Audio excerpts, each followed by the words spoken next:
So I was like, oh, that's a great but terrible idea. Yeah. The wrong person would not be okay with that. You are now called Frank. That is your character's name. Thank you. I'm henceforth now Frank. I don't know. Yeah. I'm joined here today by some Frank. people would be like excited by that, and some people would just be like super offended. Snyder. Snyder. There we go. SNYDER with a Y. Front door. See, that's your Dutch heritage kicking in, that earliness. Why? Well, because you're early. Oh. It's on time, Ash. Well, I know. Okay, if you ask my wife, she would say that. A call sheet says the call time. You're supposed to show up before the call time. No, you show up on or the director gets pissed. No, I don't care. I mean, you don't want to be an hour before. They'll also get pissed. Yeah. Because nobody's going to be there. But yeah, you should. Well, I mean, yeah, you should show up with your pants up. Show up with your pants up. That's 5 minutes before call. Show up with your pants up. On what kind of video you're shooting. Yeah, that's right. Maybe you should show up with your pants down. Do you have good audio check yet, or are you good? Yeah. Okay. Great. Okay. Are we live? We are recording now, so Sweet. Want to make it official? We're live. Here from the. How do we make Thanks, this Bruce official? Buffer. Yeah, Yes. exactly. Yeah. We are live. We're live here. We are. Okay. You need a gavel. Yeah. Ooh, I like that, Judge Ash. Yeah. The You know Honorable the Judge kids, Ash. you know the Morrell kids fucked up presiding. the Nerf gun, by the way. Awesome. I've got a pumpkin I throw. Just throw a pumpkin. Nerf gun.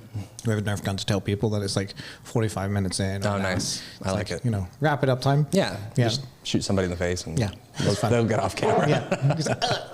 If you watch the whole podcast, you'll see occasionally like a Nerf bullet fly through. That's amazing. Watch the one that I have with Paul. I'm going to probably put it out today or tomorrow. And you can see like at one point, like Trina's like lobbing darts at us. Oh my gosh. Yeah. And I'm just like throwing them back. We've been drinking and I'm just like, give us 10 more minutes. This is the great thing about podcasts and broadcasts. Normally you don't drink or exactly, anything. yeah. And podcasts, there's no rules. Well, and today was a morning one, but I like to do mine in the afternoon because then that way you can have a beer, chat, and relax. Are you fresher in the afternoon, Ash? I'm an afternoon person. Yeah. Yeah. No, You? I You're record Dutch, in the so afternoon. you're morning. Yeah. Well, no, I'm not a morning person. Okay. I absolutely hate mornings. I force myself to get up in the morning to do stuff because there's no time in the evening because I'm exhausted by the end of the day. Okay. Anyway, so that makes sense because I think is like when you're creative, you end up getting up too early anyways, most of the time to do stuff. So, and you just end up getting tired. Yeah, well, I find because I have 2 kids, so I'm up at 5 a.m. so I can actually exercise, get my day started. Because by the time they're in bed, I'm done. There's no exercise happening. I want to get back into exercising. I used to be a runner. I used to run every 5 days. I can't remember how we used to do, Phil. Phil and I used to run a ton. Yeah, so we used to run 5 days a week on average. Like that's pretty good. 30 to 60K a week. And depending on, So I used to go for half marathons, did a whole marathon, did the whole craziness. Wow. And I loved how I felt and how it was to be a runner. Mm-hmm. Yeah. And I want to get back into that. Yeah, it's hard to get back into running because the moment you do and you haven't run in a while, your body just says, screw you. Well, and running is the worst possible thing. It's so hard on your body, man. Well, it's that, and also it's a hard thing to do because it's a really boring thing, which is why I do it, because it then shuts down, it forces my brain to shut up. Because eventually it's just so bored, it's like, okay. Yeah, that's why when I run, my brain immediately goes to like fantasy, just like I'm running for a reason. I'm the marathon runner, the original marathon runner, gonna go warn the king about the invasion. Like I have to have a story for why I'm running because it doesn't make sense to run just for exercise. Off camera, you said you're a history buff, and I love the fact you just referenced the first marathon, because not many people know that story unless you're a runner, usually. Yes. So I mean, it is a fact of history that the original marathon runner ran a whole marathon to warn the king of Athens, I believe, about the invasion of I'm not sure it was the Persians. No, maybe let's say Persians. I don't know. This That's is where completely wrong. runs out. Yeah, the fact check will be you're wrong. You don't know anything about history. But yes, allegedly the first marathon runner ran full marathon in his bare feet and then collapsed and died upon his arrival. I was gonna say we've got to really preface that the first guy to actually do a marathon fucking died. That's right. I've never ran a full marathon. I've done a half, and I was like, why? It's like it just kept going and going and going. So. I've done both, and I can say with a marathon, the people that impress me the most are not the fastest ones. And so someone who finished it in a really like mediocre time for most marathon runners, the people that came in afterwards, I was like, how did you do that? Like I can't even remember how much time on the road, and then you're still going. Like it's one thing to get it done in a fast time, right? Because you're expending all the energy, it's impressive. But those people that just keep going, right? They hit the 6 hour mark. Like who runs? It's the pace runners that impress me. They got the little ears on and they're like, if you're going to run at this pace, I'm going to do it exactly this way, which means that person has ran an ungodly amount of marathons. Yeah. And it's like, you're different. You're not a human being. Yeah. You're something else. So I love pace bunnies when you talk to them and you get to hear their stories. Oh yeah. Right. So I'm still a friend of one of the pace bunnies from a marathon, and he's insane. Like he'd go out and he'd be like, oh, I'm just going for a little run. Like 29 kilometers later. Yeah, I don't know how you have the time for that. I mean, well, when it only takes them like an hour, it's not a big deal. So, 29 in an hour would be impressive. Well, yes, an hour and a half. Okay, an hour and a half they could do 29. Yeah, I've seen that. Yeah. I did the half marathon. I did it just under 2 hours, and that was a decade ago. When I was in my 20s and trained so you're for in your 30s now? I am 33, my friend. Oh, you're such a baby. Yeah, I know. I'm starting to feel old. Like when I turned 30, like heartburn turned on like a switch. Yeah. So like the 30s is the notable decline or plateauing. So hence why I need to get up in the morning and work out and not die. So it'll slow down through your 30s. Like you'll find that it just slowly gets worse. Yeah. How old are you now? 42. Oh, 42. You're over the hill, man. Over the hill. I'm still almost there. I'm not quite there. I can almost see the light. Yeah, that's right. I'm almost wise enough to know not to start running in your 40s after a bunch of years. So. I think I'm going to enjoy running when I get into it. It's just that getting into it. It takes like a good couple weeks just for your because the first run you do, even if it's like a quick 5 or even 3, it's like your body's going to hate you. All your joints are getting your back, everything. So it's like get in the cold plunge, get in the sauna, take care of those muscles. Do you do the cold plunge? No, we don't do. Dude. Okay. Same person. So I did cold therapy for about 6 months. So I would go for a run, jump in the shower, and I would do cold for 30 seconds. Like just turn on the tap, let it be cold, stand there for 30 seconds and curse, and then turn up the heat to the scalding heat that I like it to be. Yeah. And that was the most I got into it. And for 6 months, I hated showers and didn't feel any better afterwards. So I just said, we're done. It's because you didn't do it long enough. Yeah, that's what everyone tells me. You do have to do it longer if you're going to do the cold shower. I can't do the shower because it's torture, right? Oh, yeah. It's just all these little. It's like being in cold rain. Yeah. It's like, but that's where the plunge is great. You get in, do your 3 minutes, you get out, feel great. 4 to 6 hour was it dopamine release after that? You have to look up Huberman for that one, but it's awesome. I honestly, when I'm doing it every day, I never feel better. I do a sauna in the evening, sleep so well. And then I'm just ready to go for the next day. You're nuts. I see people on my TikTok feed where they're like breaking ice and getting in. That's pretty cold. That's cold. I'm not quite there. I'm like 12 degrees. The one guy, he has like a sledgehammer that's actually is on a chain on his steel tub outside. And he's like in Minnesota or whatever. So it's like freezing already. And he's like breaks the ice and he gets into it. And I'm just like, you're nuts. I mean, this is entertaining. Yeah. But the more you do it, the more your body like craves it. So like I've gotten to the point now where I get in and it's like that first moment is just like, this is horrible. I want to get out. I don't like this. But then once you get in, the more you do it, the sooner that dopamine release comes and you're just like, oh, this is so good. And you're awake, alert, ready to go. Yeah, I love it, man. You should do it. I'll have you over. We'll do sauna. We'll do cold plunge. We're going to do it right. We'll get you ready for getting back into running. Englishman into your sauna. This will be the most viral video ever. That's why the Finns created them in the first place. It's true. Right? It's true. Yeah. So I'm talking to Ryan Snyder from OneLook Realty. OneLook Productions officially. Productions, So OneLook Productions. Yes. So tell me about your company and your ethos and all of that fun stuff. Let's start there, because the people on my channel may not know you. For sure. They probably do, because you're one of the largest, photography and videography companies in the area. And just tell me about OneLook. Yeah. So, well, I guess we'll go back to the beginning. My background's in broadcast television. Went to Confederation College up in Thunder Bay. 2-year program there. Bounced around doing a bunch of different things. Interned down at a TV station in Burlington. Did some editing, camera work, bounced around, didn't really kind of have a great experience in the industry, unfortunately. even though it's the production and the creativity part of it, I just absolutely love. I ended up moving to Prince Edward County for an editing job of all things, strange enough. So that was for a production company a decade ago now, which is wild. Yep. Just editing corporate video, which was awesome because you get to go into all these different businesses or a lot of tourism videos we do. So you kind of get to meet all kinds of different people, get to do all the fun activities. And then, like a lot of different media jobs, there's a time limit to them. So it bounced around a bit. And once my business partner Daryl moved to the county, we decided, hey, let's start a real estate marketing company.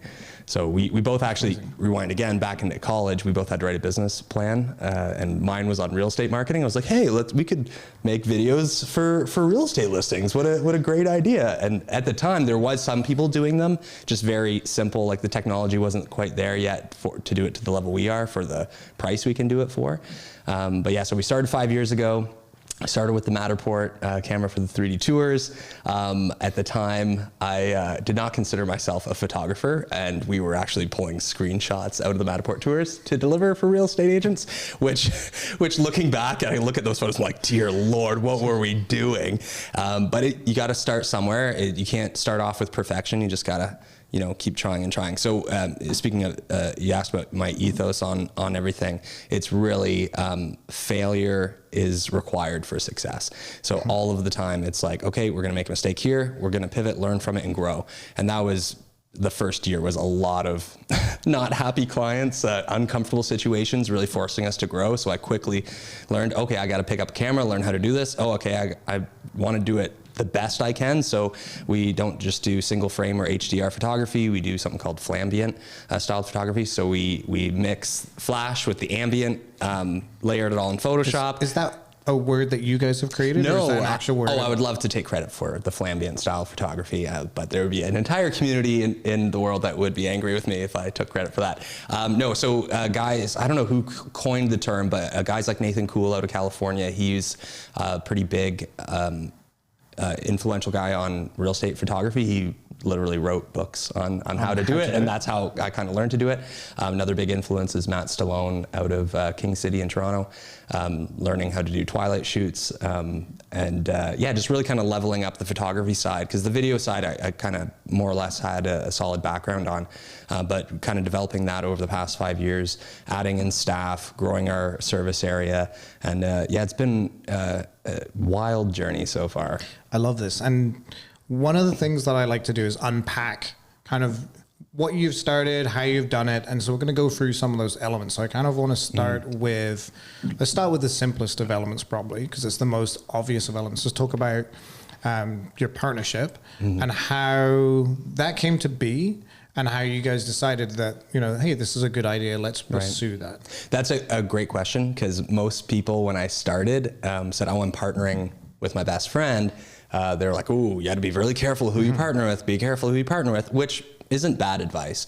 But I see a lot of people out there doing the hustle by themselves, and they're wishing and begging for a partner, to have someone to help them out with that. My brother's running my father's business, and I can tell you, he would love to have a partner in the struggle he's in there. When we built this studio, it was Brady and I wouldn't have built this studio solo. So when I said to Brady, I need someone who can do video, do you want to partner up on this venture and have like a joint kind of like, photo video kind of unit? And that was how it became. I don't think I would have had the wherewithal to push far enough if I didn't have that kind of someone to bounce ideas off of and like sit there and commiserate and just build something. Yeah, for sure. And that's it. So Daryl and I, we actually met just after high school on a double date at the Bowmanville Zoo, which is no longer in existence. We met there. We're no longer dating the girls that we went on those dates with, but we came out of it with a relationship. So it was great. It was worth the double date. Bromance was born. That's right, exactly. So Daryl and I, we actually grew up in kind of adjacent Dutch communities. So he grew up in Lindsay, I grew up in Bowmanville. So we had a lot of the similar background as far as culture, heritage, and values. So we kind of grew over the years closer together. We went to different colleges. We lived all over the country. Daryl went to school in Holland for a semester. He was out in BC. I was in Thunder Bay. I was in Burlington. So we never actually lived in the same town up until about 6 years ago. And that's when Daryl moved to town, and he was like, hey, we should start this business, because we both wrote these business plans in our prospective courses. Did you go into it going, let's focus on real estate, photography and videography? Because I know at the time, like I'd actually considered doing that at one point, and I looked at the market and realized that the market was about 2 years away and it needed some more time. And then about a year later, I got a couple of your stuff come across my feed, and I was like, okay, these guys know how to do this. This is the way that, you know, local realty needs to be working. And I thought you guys were out of Toronto. Oh yeah. And then when I saw you, that's a compliment. Thank you. Then you're out of the county. I was like, fantastic. Yeah. Like, this is local. I've always stood strong that this area is really well placed between like Montreal, Ottawa, and Toronto to have a beautiful, you know, city, which has got like a country vibe, but at the same time can grow like a city can grow. Yeah. And I feel like the natural beauty of this area is encapsulated really well. Right. So there's a lot of variety. Yeah. And so the fact that there's these houses out there that get such beautiful photography and videography that you guys do is something that's really, it's enjoyable to watch as just someone who scrolls through and sees them. I go for all of your stuff. It's like, this is great. This is a beautiful shot. Yeah. Yeah. So, well, thanks for being a fan, Ash. That means a lot. It's great that when, you know, there's nothing worse than creating content that nobody sees, right? And it just dies. And that's one of the things with a real estate. It does die quick because basically how our licensing works is it's licensed for the duration of the listing. And back in 2020, when things were flying off the shelves, selling in a day or two, the content didn't live long. But now we're in a bit of a different market. I just wanted to mention, though, back with the partnership question. So Daryl's background is in commerce and mine's in broadcast. So we both share a lot of kind of the creative direction in the company, but he's very much left brain, business, development, strategy, numbers. He loves spreadsheets.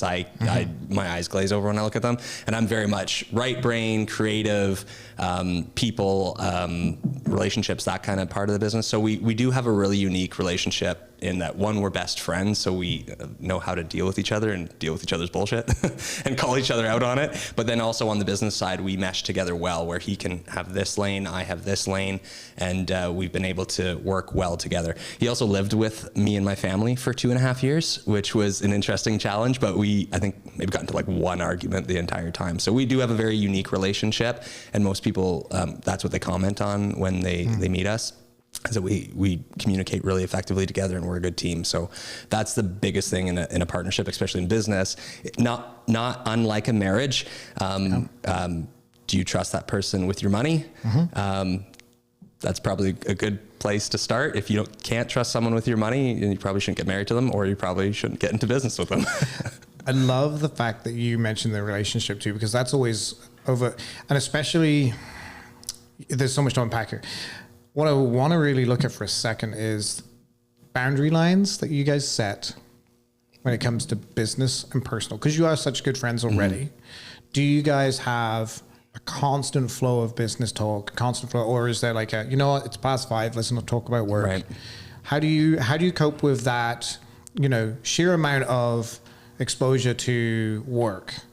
Yeah. Right? Because if your best friend works with you, then you're going to end up talking about work as well. So how do you differentiate? How do you draw lines there? Or do you even bother? Do you just let it be what it is? So that's been that's a good question.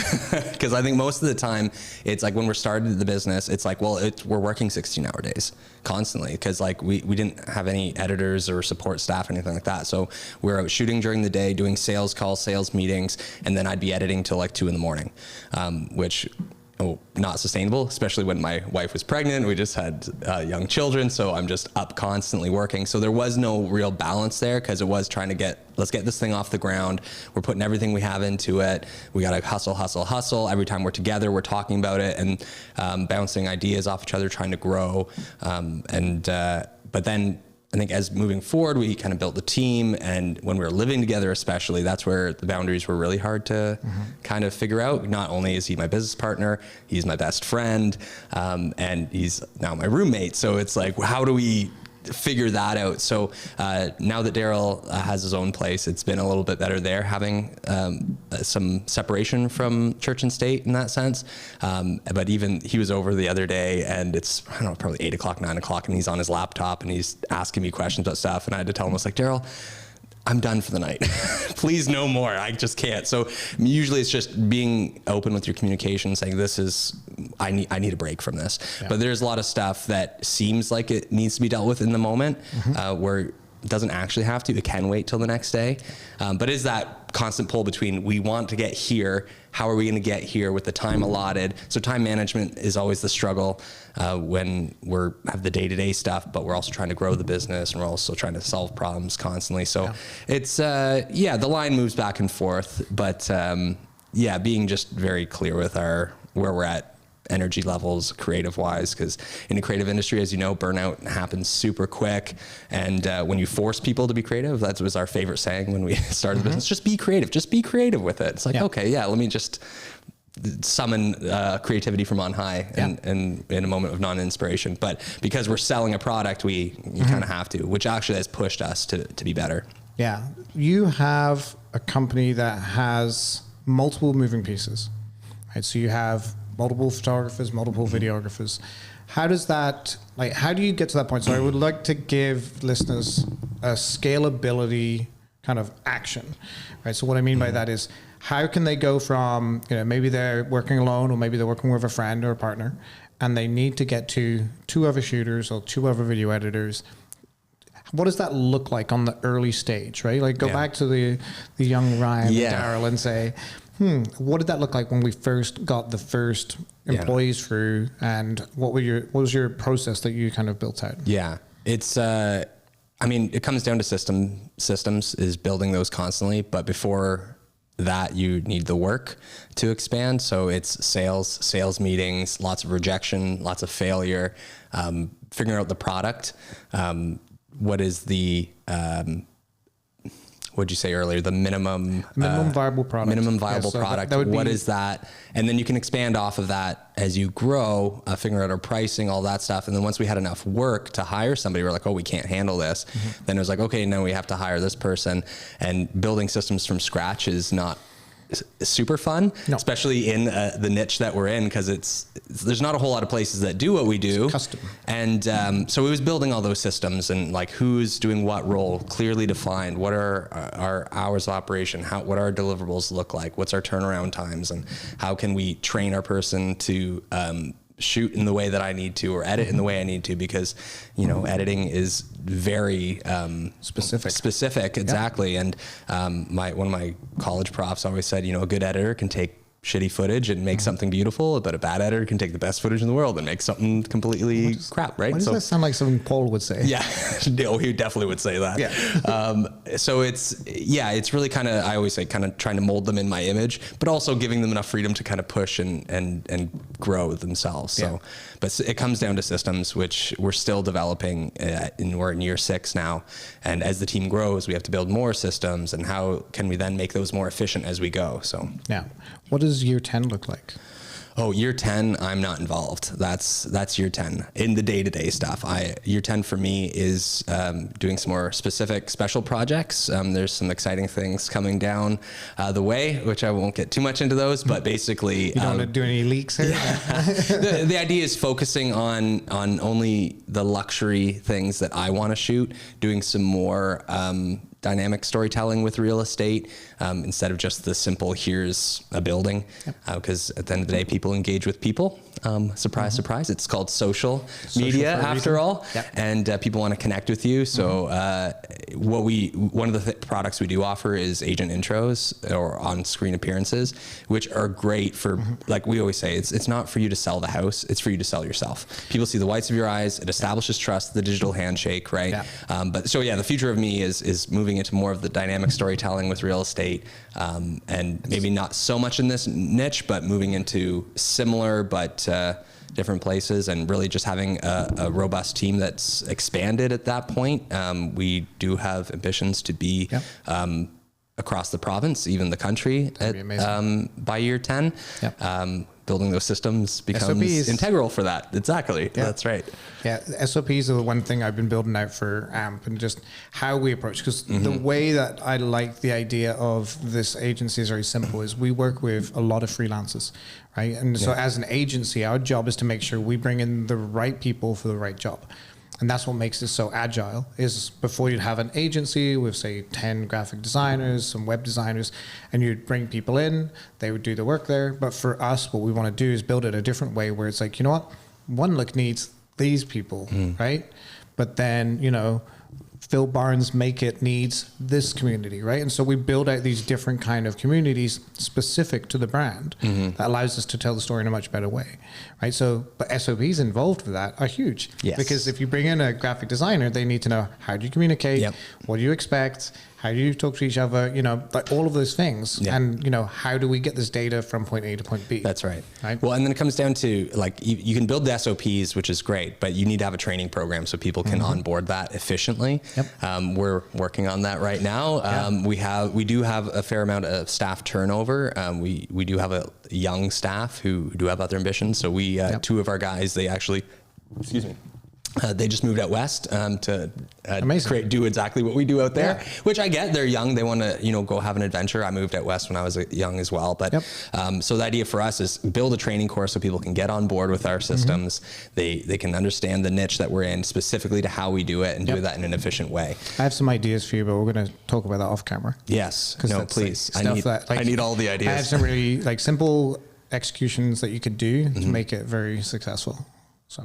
Yes, please. Thanks, Ash. Well, we're talking on screen. Exactly. Because if I tell you, then someone's going to be like, yoink. Well, this is one thing I really appreciate about you. Ash, is that exact thing. I think that the day I met you, I think we just hit it off so well, because I think your attitude about the creative industry in general. In general, that you have a really collaborative mindset, a really positive attitude, actually, where most industries, specifically in the creative industry too, it's a lot of different and big personalities that normally don't always mesh. So I think you cut right through all that bullshit, and you've been so encouraging for us, and you've been a big fan of ours, and that's meant a lot, because obviously I really respect your work and what you've done. So, and even back to the community of creatives, even how we kind of built our business and the systems we have and the products. We're actually part of a real estate photography group that's across North America. Amazing.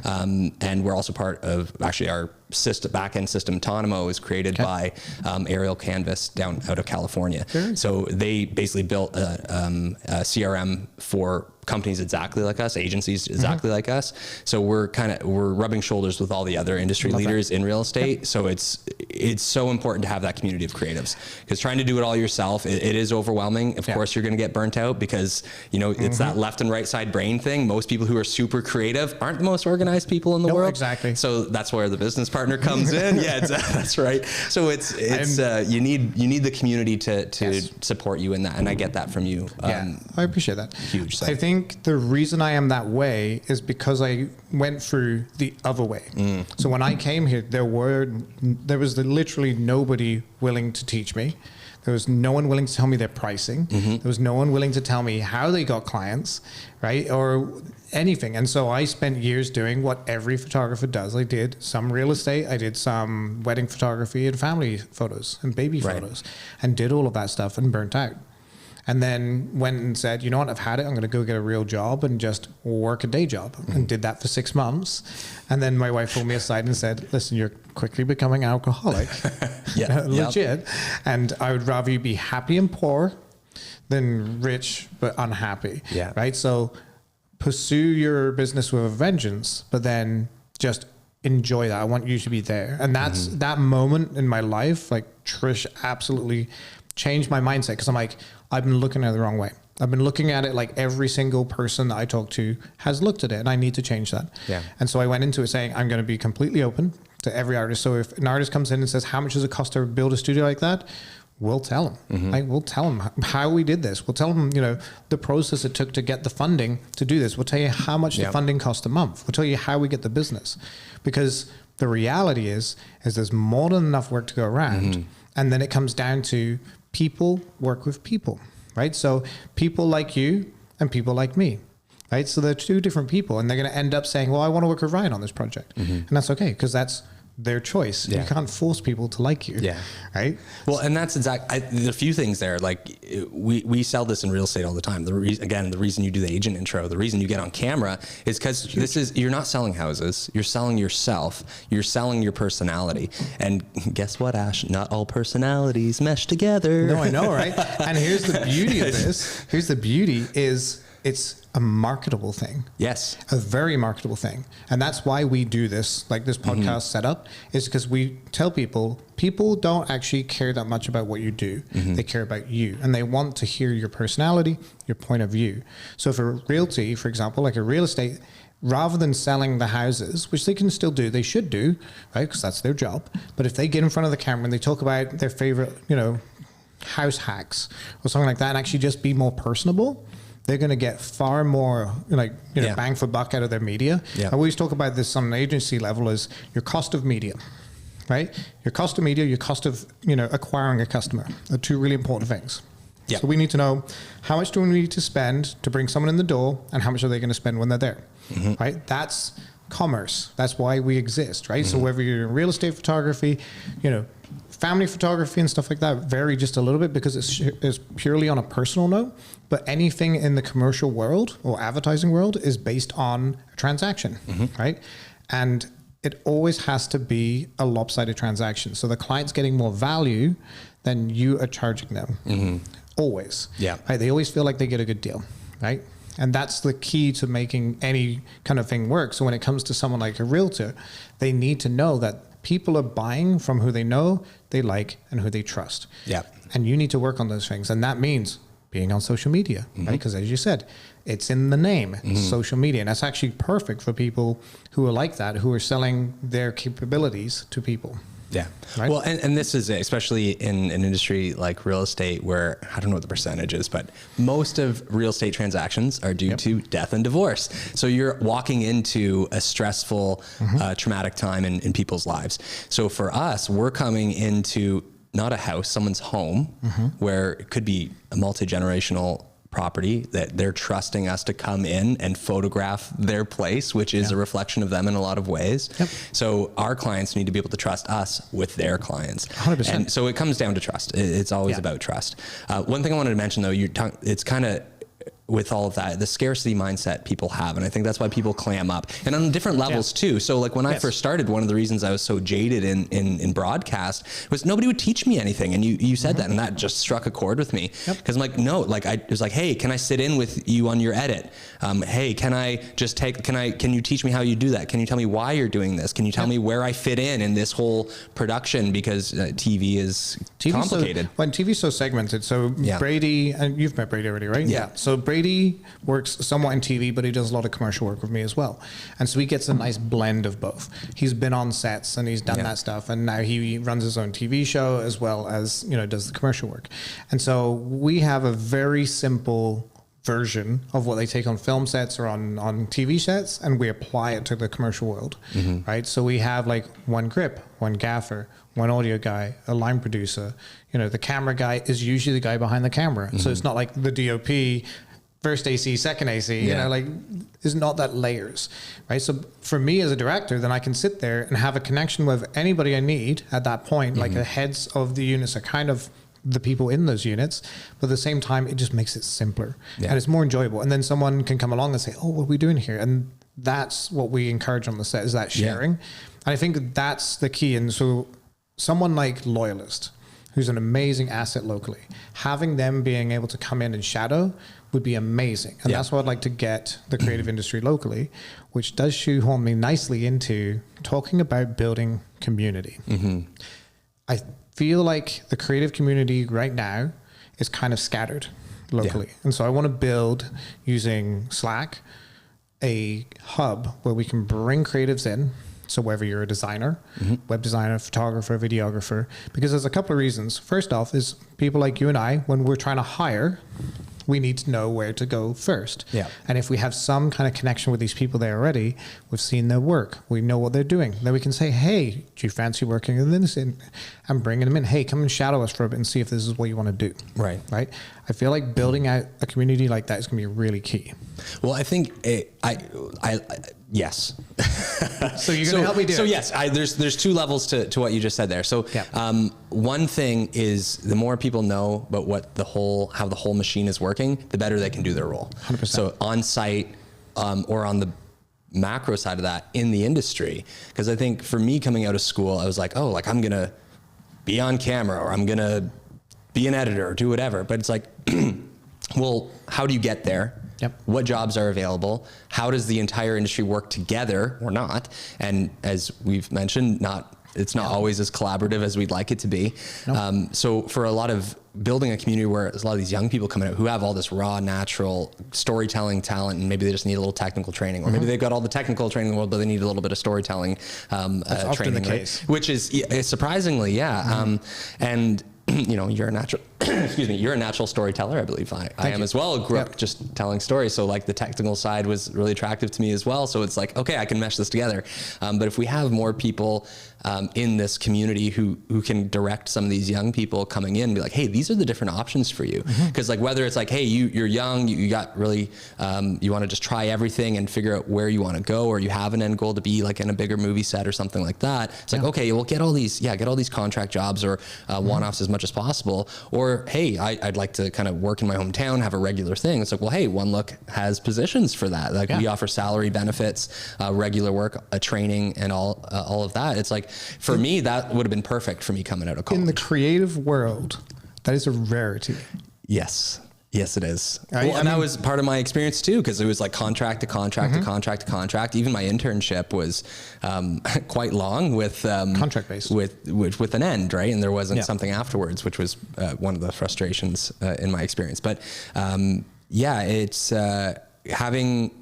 I always say, like, if I wanted to create jobs that I would have been excited to get out of college, and that's part of the frustration with me right now is like we're still searching for staff, and we're finding it's kind of difficult to connect with those people. Hence why we're having this conversation. Yeah, absolutely. To get the right people in who want that lifestyle, who want that consistency, who want a good corporate culture, who can sink into a job and be there long term. And that's not for everybody in the creative industry, right? Because some people want to do, I want to try out a little bit of lighting, or I want to try I want to get to directing, or I want to get to editing, or whatever. They're not sure. But people who want that consistency, we're here. And you kind of nailed something there that is really important, is like working in this environment is an ever shifting thing. If I was where I was 10 years ago, I would not be here now. Right. So I've come from being a commercial photographer. Then I transitioned to kind of videographer, realized that was too hard for me because it would involve like learning an entire new skill set. Yeah, so we went backwards from each other. So then I brought in Brady and said, like, you take care of this, right? And then he's like, well, fine, you're going to direct though.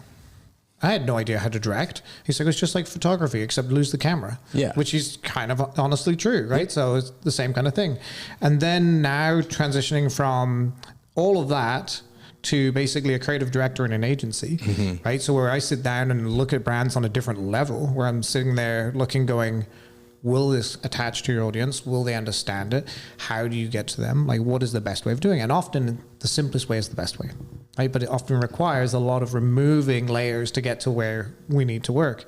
So I don't believe that when you go into a job, like a creative job, like a camera guy at a real estate photography company, that's the end goal for them. But at the same time, I do believe that, and especially with you guys, that there's the opportunities to learn, right? If you're on there, you're learning lighting, you're learning customer, kind of interactions, right? And you're learning all of these things, and people these days don't spend long enough learning to get through that breakthrough point, right? Like I spent close to 15 years as a photographer before I got the breakthrough point to become a commercial photographer, right? And then from the commercial photographer, got into as a director, and then director, like all of those things sound like they cascaded super quick, but they were already layering up through years and years of doing the work, right? Yeah. Like I was one of the few photographers that ever did creative brief sessions where I'd actually look into the brand ethos. No one did that. That's shocking. And they would show up and say, oh, you need a photo of this? Okay, I like this light. I think this model looks great. I think this clothing is awesome. They wouldn't stop and ask why. Yeah. which is the whole point. Yeah, there's a technical term for that. What's the technical? The process message. What is the process message? Are you Ash? serious? Yeah, Is that the actual term? I learned that in college. Shout out to oh shoot, I can't forget my professor's name. I'm so bad. Just make one up. Thank you to Renee, our script writing professor. I can't think of Renee's last name, but thank you, Renee. Shout out, Confederation Renee's College. like texting me right now. Oh my God, it's been. You suck, Ryan. College has been a few 2 years away from now. So Yeah. So talking of the future, let's go to a hotly contested point right now. Did you see any Adobe Max stuff recently? Which ones? The recent ones with generative fill Yes. with video. So using like generative fill in Photoshop for video or in No. I haven't seen those yet. In in like Premiere or something like that, they're now incorporating. I just got an ad for it this morning, but I haven't checked it out. It's good. Okay. It's not great, but so was generative fill in Photoshop 6 months ago. Yeah. And now it's fantastic. It's pretty good now. Yeah. Like, now I'm just like, okay, this is actually kind of scary. It's funny because it used to be like everybody assumed that Photoshop just had a magic button to do whatever you want. And we're like, no, you sillies. I've had to study Photoshop for years and do all this stuff. And now there's literally a magic button that will do anything for you. I always tell people that Photoshop is finally the Photoshop that you thought it was 20 years ago. Yes. Exactly. It's exactly that. Yeah. It's like beep. So AI. Yes. Let's talk about AI in the creative field. Like, it's such a loaded gun, right? It's a strange thing because like the projections of how it's gonna. I've heard a few years out it's gonna be this and that. I think maybe even sooner because we see it on you see it on the micro and macro level, right? So right now we're seeing it a lot more on the micro level. So we got AI audio fixing, which Adobe has, which is great. I run everything through it. I don't EQ anymore. I don't touch it because I'm not an audio engineer. Audio podcast for that. Sorry, Adobe podcast. Yeah, so it's you just drop your file in. It's not perfect. It's not perfect because you have to treat your audio a little bit before you throw it in. Yep. But it's pretty good. And then now you can actually adjust how much of the effect goes on. So they're developing that. So you have micro levels of AI like that. Okay. But now we're going to be moving into more macro levels where it's going to be, hey, here's all my footage. Edit it for me, right? And put it in, give it a little prompt, and then away it goes. So, which is insane. We'll see how far away we are from that. Which, as an editor, that was my original trade in the creative field. It's kind of terrifying, but also like a dream come true because it's replacing a lot of the button monkey work, right? Yeah. You still have to put the nuance and a few technical things in there, but it's the way it's going to go. I mean, even you look at all these AI apps that can just you can just like that create this effect. Yeah. I'm like, man, I spent like how long trying to figure out how to do that in Adobe stuff, and now it's a little app with a press of a button, and it looks pretty good. Like, I would love, and I think we're 3 years off. I think we're 3 years off of having it where you can do a live video, right? Don't worry about the set or anything like that. Yep. Act, perform, and then basically select a style that you want to edit it in, like a specific animation style. Yep. And it convert the entire thing into animation. So the main problem I have with AI right now is it's kind of a black box that you pull something out of. Like, you don't have much control over what comes out of there. You can prompt your nuts off, but at the end of the day, what comes out of the box is what comes out of the box. Right? You can't sit there and say, I like this, but change this. Right. I like this, but change this. Right. And with the video AI, the way it's coming in right now it looks very flat. So they did like a guy where he's got no tie on, and they give him a tie and he's walking, and it kind of looks like a photo of a tie is doing like this almost, like it's not quite there. But on a screen, on a social media post, no one would know. Yeah. Right? On a big screen, someone would know. So there's still that layer of like, you would probably need it. Well, the one thing with AI is that it needs reference material. Right. Right now, it's kind of running wild. It's the Wild West. It's just pulling from everything. So what does copyright law look like for that? And I think those are the questions that they literally said that if it's AI, no one owns it. Well, but this is the crazy thing because they're still referencing copyright material, right? No, but it's really good though, because let's say Disney, right, goes and records their brand new animated movie. Yeah. Right, this is what's going to hold them back. Right. you can't create a feature film, and profit not off have people it steal it. Yeah, because exactly. they're not copyrighted. It's not yours. Right. It's no copyright. Yeah.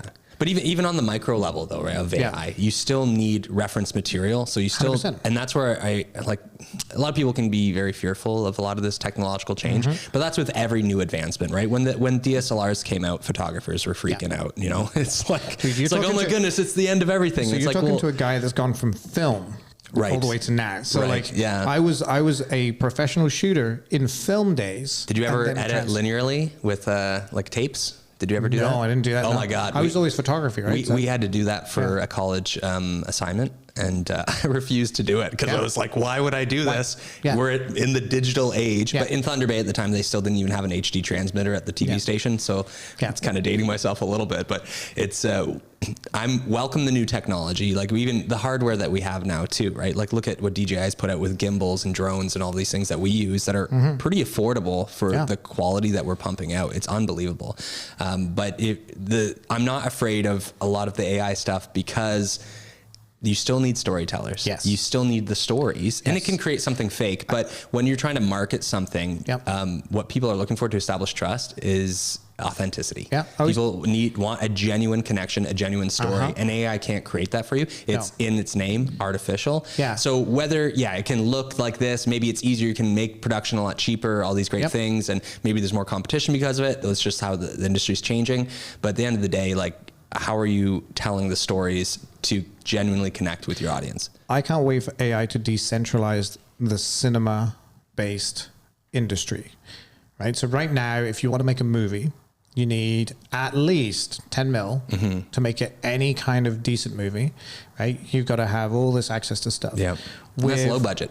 And it's low budget, right? So what if you could take that 10 mil and have 6 actors, right? Skeleton crew, and a whole whack ton of AI in there, and you build out your movie that way.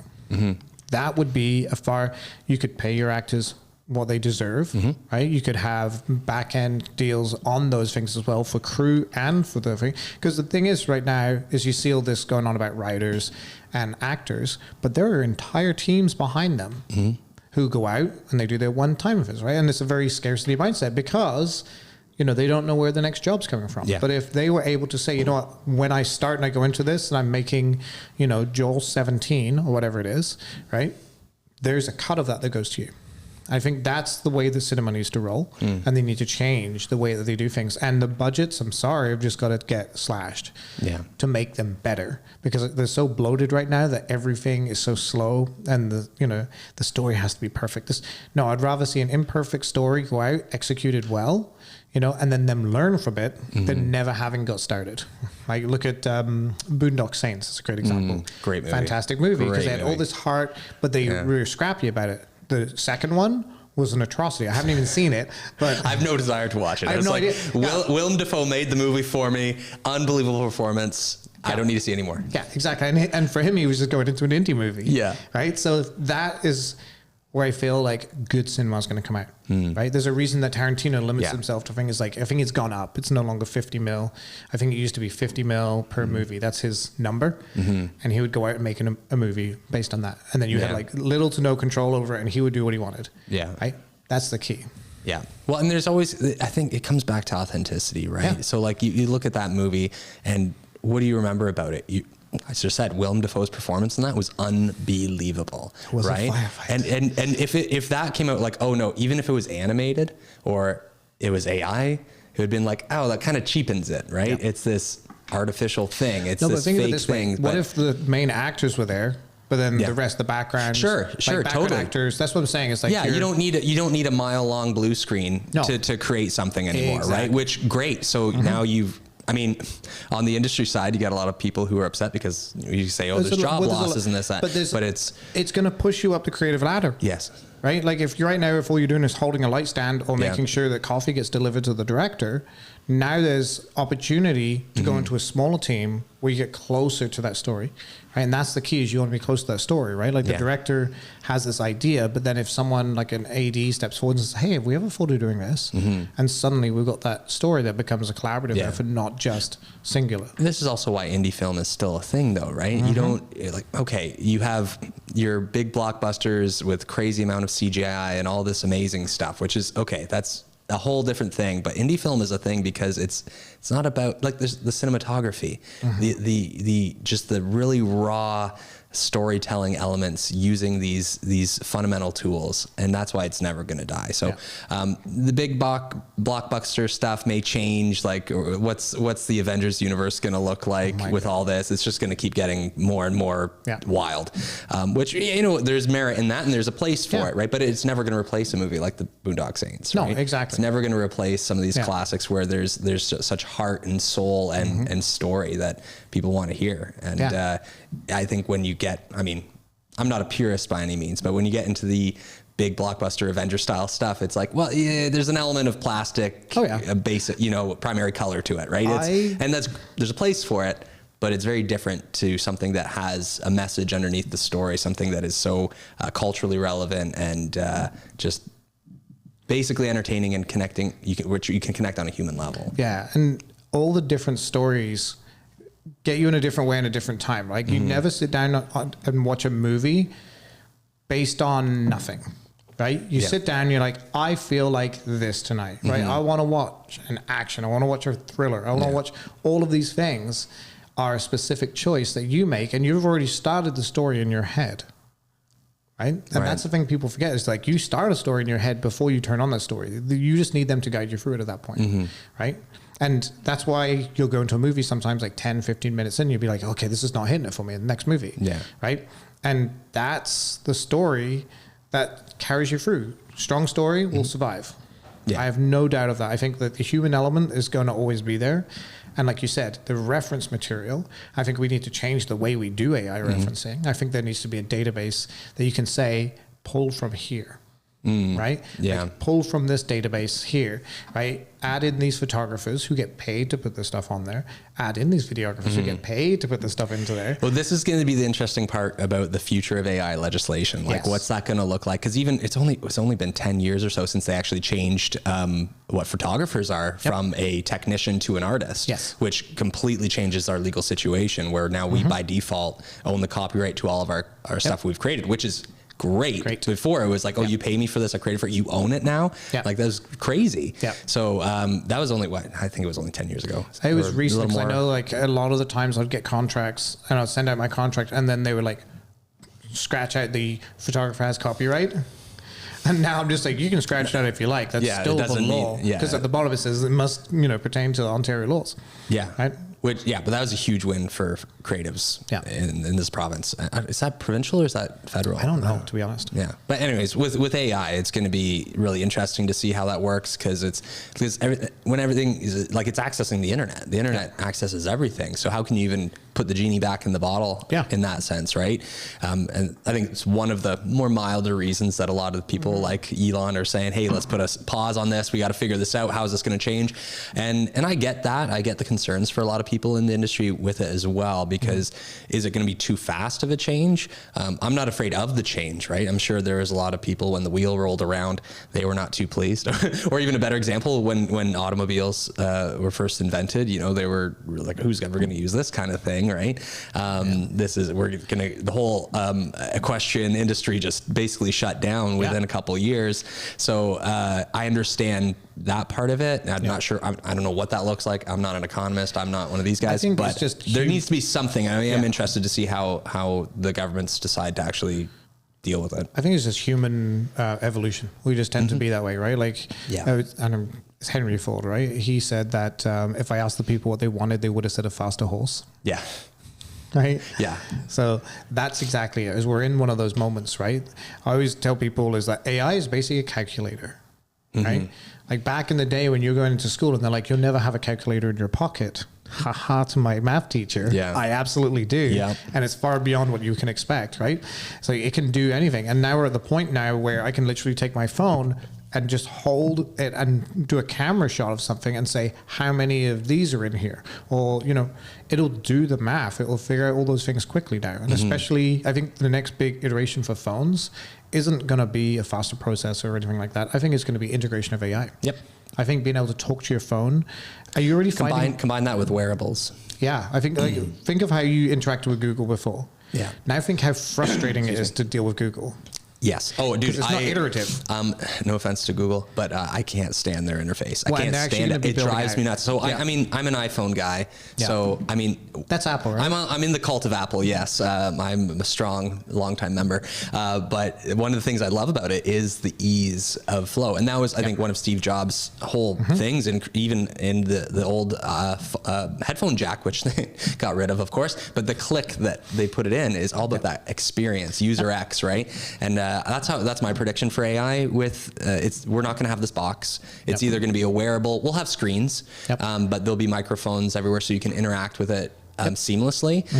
And honestly, my prediction is I don't see apps being in the future either, because it's all just going to be integrated. There's going to be there may be an Instagram channel or thing like that, app, whatever you want to call it, but there's not going to be like a calendar app and this app and this app. It's all just going to be in the background, and then you just access it in whatever customizable interface you want. I love the idea of Meta. And so when it first came out, everyone's making fun of it. I'm like, oh, you got to be smart. This guy made Facebook, and everyone was laughing at that too, right? And this is now a thing. And if you look at the new Meta stuff, it's incredible. It's unbelievable. Right? Well, especially from iteration 1 to where they are now. Everybody was making fun of like, oh, what's this cartoon Zuckerberg looking like? And then he did the one they just put out the other week. Well, and it was like unbelievable. Yeah, that's right. The Lex Friedman episode. He intros. And I'm like watching it, and he's talking about how it's like CG, and I'm like, wait a second, am I looking at CG right now? And like I've like followed MetaHuman and Unreal Engine, and like that whole thing is amazing in itself, because that's going to revolutionize how we do entertainment, right? As someone who knows, who's been in that ecosystem and seen how they work, I've seen it from way back when, like Unreal Engine 1, how clunky that was to now, and it's insane. Like it's absolutely insane, and that's going to go into movies, like it is in movies already, right? Like that's inevitability. I think we're going to see the merging of entertainment, which becomes, instead of being, you know, video games, movies, TV shows, I think we're going to see a merge of those. I don't think it's going to matter. I don't think you're going to call it a TV show, because the TV show is based on television, right? But it's not on TV anymore. So I don't think that's going to be a thing. I think it can just be content.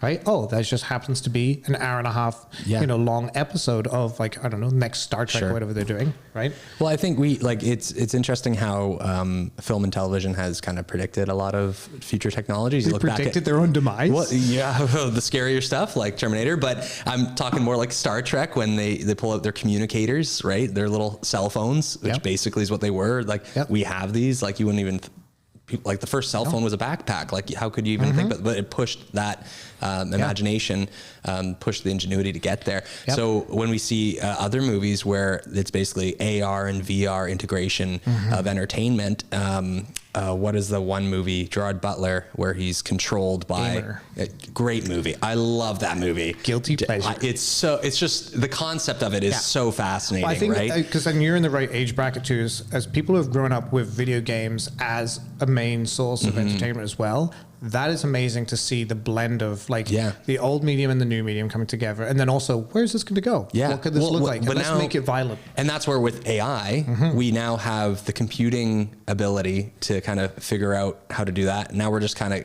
getting there on the hardware front, but we're seeing crazy things like even what's the new dome there in Vegas. Like, should we go there one day? Oh my God, Ash, yes, let's do. I'm 100% down for a Vegas trip. Ever since I keep getting ads for it and everything, I'm like, I want to go. I hate the idea of anything Vegas. There. But I love the idea of the sphere. Is it dome? The sphere? What is it called? Something, I don't know. The bubble? But it winks at you, and it's the Vegas bubble. I'm into that, because I could just imagine the amount of the screens, the power, like how many individual little lights just are on a nerd level. I just want to see the back end of it. Yeah, that's like alpha nerd right there. Yes. Like, Dude, Okay. well, every time I go into a listing, actually, one of the first places I go is like, I need to see the utility room. Yeah. I just was in a rammed earth house the other day, and I'm like, I need to see the utility room of this thing. Because rammed earth, it's all concrete. Like, there's no exposed, there's no wires, there's no nothing. Everything's all like built into the concrete. So the powerhouse that the room that runs everything is the utility room. So you're in there, and it's like, look at all this amazing technology that's running this thing. So yeah, I'm a huge nerd that way. And going to the Sphere, we'll book it. Let's do it. Let's do it. I'm in, Ash. Yeah. We'll do that 100%. right after the ice plunge. Yeah. There's no ice in Vegas though, so we'll have to. I know. Yeah. We'll just put one in the middle of a desert. That'll be the we'll do like an episode on that. Yeah, so, our own version of Burning sitting Man in out there. an ice tub having a conversation. So. That's good. Yeah. We'll rip off a few people. It was what's his name? I always know Will Hoffman is the only one I know that does the ice tub. No, he does comedian, short comedian. Brent? No. He's one of the most famous comedians in the world. Oh, sorry, Kevin Hart? Kevin Hart, thank you. Does he do that? He does a show. In an ice bath. In an ice bath, yeah. I love that concept. He's psycho. He's one of those guys who has the creative, has the story, has the charisma, and has the business sense, and like everything I've seen of his is just nuts. About none of those. What I care about, and actually what I'm going to ask you too, is motivation. So we're two, quote unquote, highly motivated people. Sure. Yes. I What would agree. motivates you? How do you regain motivation? And how can you go from zero motivation to motivated? That's a great question. I guess motivation comes down to your underlying why. Why are you doing anything? Why are you doing it? The biggest reason for me is my wife and kids. When I became a parent, it was unbelievable the amount of motivation that just came out of that, where it's like, maybe it's the fact that I just didn't have an option anymore. It was like, no, you gotta hustle, you got mouths to feed kind of thing. But also in that, I want them to be proud of me. That I want them to look up to what I do and say, oh, my dad is a successful person in everything he does. Now being in the creative field, motivation, inspiration, that creativity isn't always flowing. It's especially when you're on the commercial side, when it's kind of forced creativity, it can be a little soul sucking.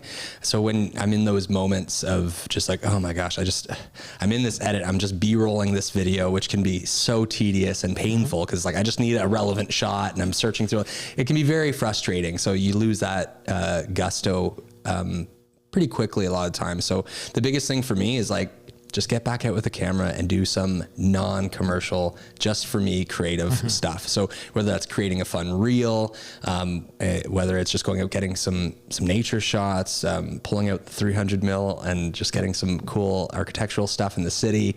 The stuff that really I'm into is just doing it just for me. Even if I may edit it and I may never even export it out of Lightroom. It's just so I'm like, I made something and I made it for me, and it's just beautiful. Yeah. And and it's nice if other people see it and can validate it, but really it's more about, oh, I did create something and I can create something that I want. So I think taking back a bit of the creative control is how I kind of regain that motivation. Then I can apply that energy to the business. So let's take a zero motivation person, right? They're sitting there, they don't know where to get started, they don't know how to do, they have a single goal in their mind, which is, we'll take photography because we can both line up with that, right? So let's say someone's out there and they want to get started in photography and they want to make it into a business, right? How can you encourage them or motivate them into making that first step? Ooh, I think success begets success. So the only way to get there is through failure, ironically so. So it can be very disheartening at the beginning. And I think that's why a lot of people don't do it, or they lose it. They go out and they get all excited because, hey, I got this cool skill. I'm excited about the technology, the content, all this. I'm going to go and, make great content. And then they realize, people are critical. People have, this is a subjective thing. Maybe I don't have the business sense, or maybe I don't have the storytelling thing there. So there's a lot of these failures that people see and they get disheartened and they kind of give up. So the key there is just keep pushing forward, learn from every failure. And once you get those wins, compound on that. Grab that feeling, hold on to it, and push forward.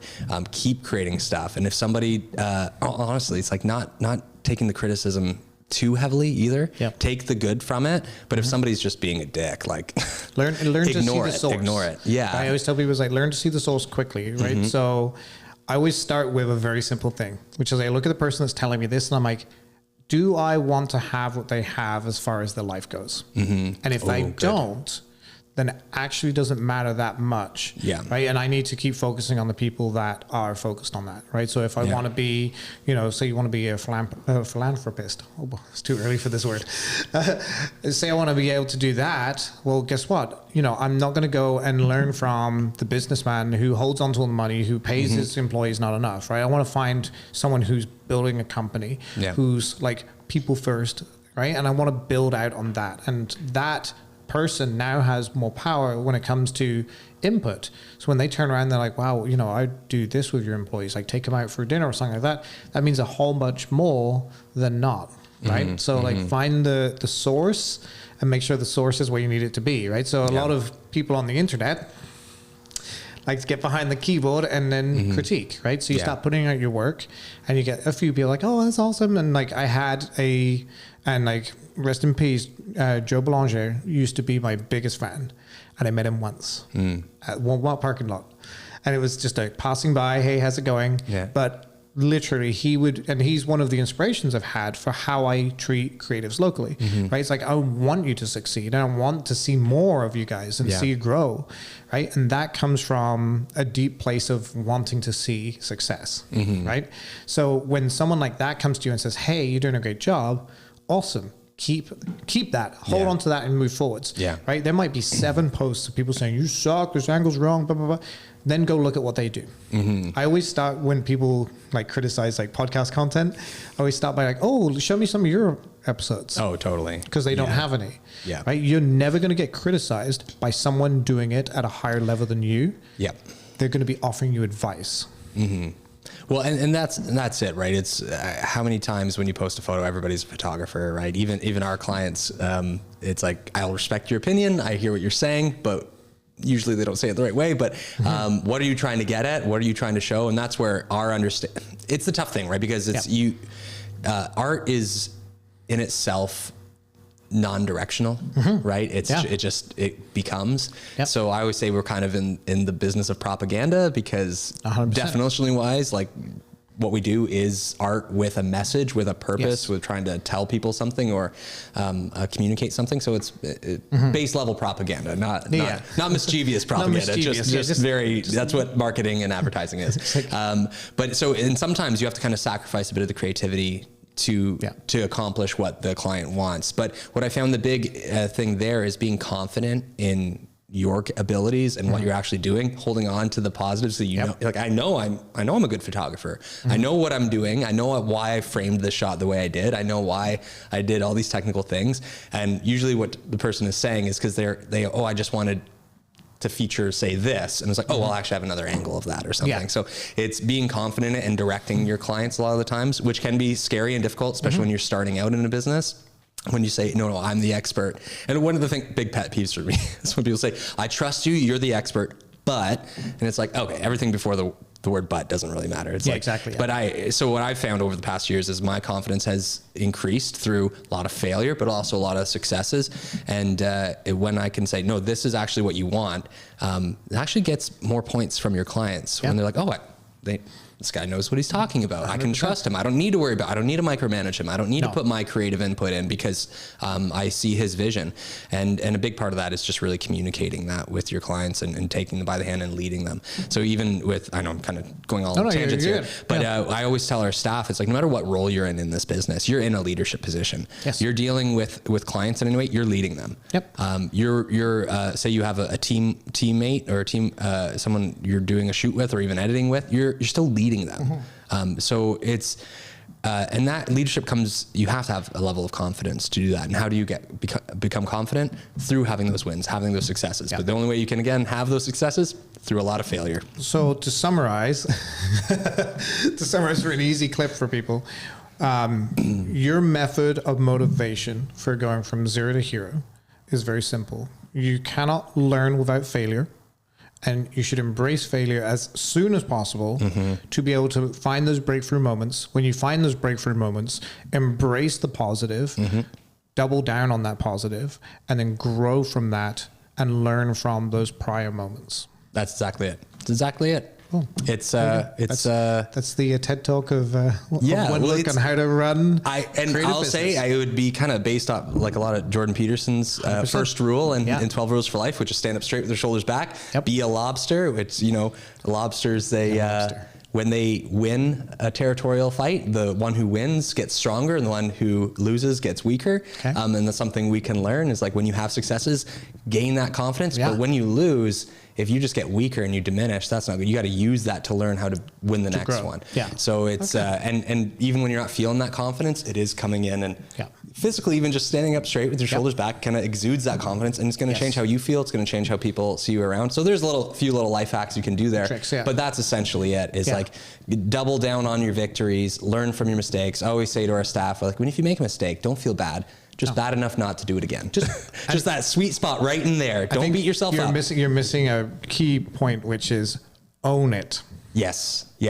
So one of the things we have in our Slack channel, one of the Slack channels we have in OneLook is called Fuck Up Fridays. Nice. So it's a place for people to air their mistakes. So instead of a mistake hidden is a mistake that compounds and grows, right? Yes. You sweep it under the rug, it just becomes more of an issue. Yep. So we have this place where our staff can be like, hey, I messed up. Here's the situation. This is what I did, but this is what I learned from it. Yep. And that's the most important thing. So then other people can learn from it too. Yes. And at the same time, remove the shame and guilt that they're feeling from it. Because I don't want people to feel shame and guilt when you make a mistake. I just want you to learn from it. Don't feel bad, just bad enough not to do it again. Yeah, exactly. Please learn and move on. Yes, exactly. I want to wrap this conversation with a final talk about marketing. Mm-hmm. All right, I want to talk about the importance of good marketing, the importance of good storytelling in marketing, and how people can embrace both and build out and learn from it.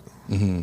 Right, so how important do you feel a storyline is in social media, for example? Let's start there. It's like a simple social post. Is it high importance, low importance? What is more important in a social post if it's not that?